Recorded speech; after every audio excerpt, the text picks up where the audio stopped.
Assalamualaikum warahmatullahi wabarakatuh.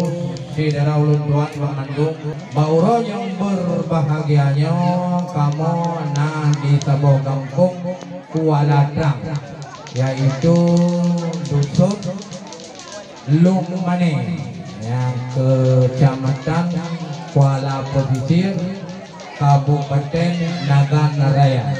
Di sini kamu mulai gunung sampai Jino atau Prelindo ya, jadinya dan saya lihat sebagai hiburan yo rumah.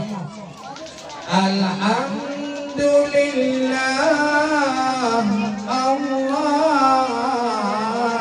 juzat benada ingat oleh getanya abani bakpun ulun riwayat nyok adat di dalam nangrau di Kuala Trang bikarang lupadat ino ay sabat kamu padung raw munawa mo jae merawe siat masa alang adat bak sengsam lago nyolong cek media wange usabat pelara adat nyo di kampung nyo nyepat adik Yunis yang manis lepatan wange usabat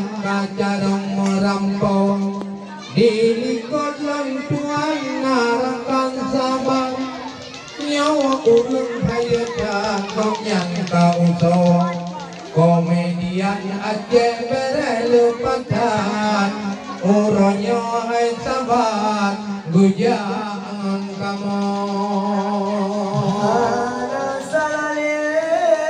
abada indah betul memang betul indah di dalam rambut danyo jatino lintirnya Aceh Barat betul memang ladakan keno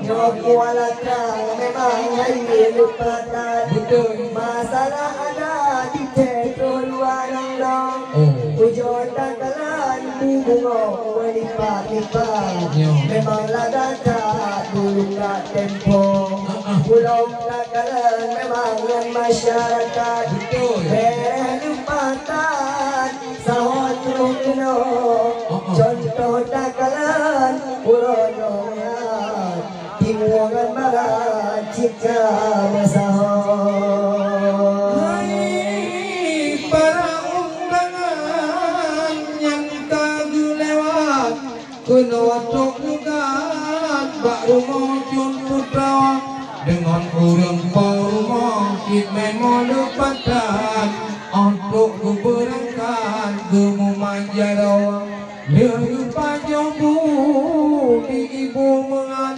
dan bapak sahabat adat di sini kembali lenggejak bak urang rumah mengan katute yang mulimpah amplop bak jaro awate kuno nyote jaro gumuman nyan munan adat di nagan di sino yang inang pimunan murat kado hai sabat tiji bak jaro yang atau kado lun tupu tantan yang ladung merana legunti modo menurut kurja wange sabat nyoko adat di dalam nangrau. Jadi adang-adang Aceh beres lupatan benar tak ingat wahai rekan rau. Eno mentang dari kamu semoga info adat izadat yang di Kuala Trang, Sago Nagan Raya, Kuala Pesisir. Mudah-mudahan adat Aceh bertagala ho tajam tak berharap. Eno mentang dari Tuan Cemeliaus dan Seng Sambako. Assalamualaikum warahmatullahi wabarakatuh. Ya.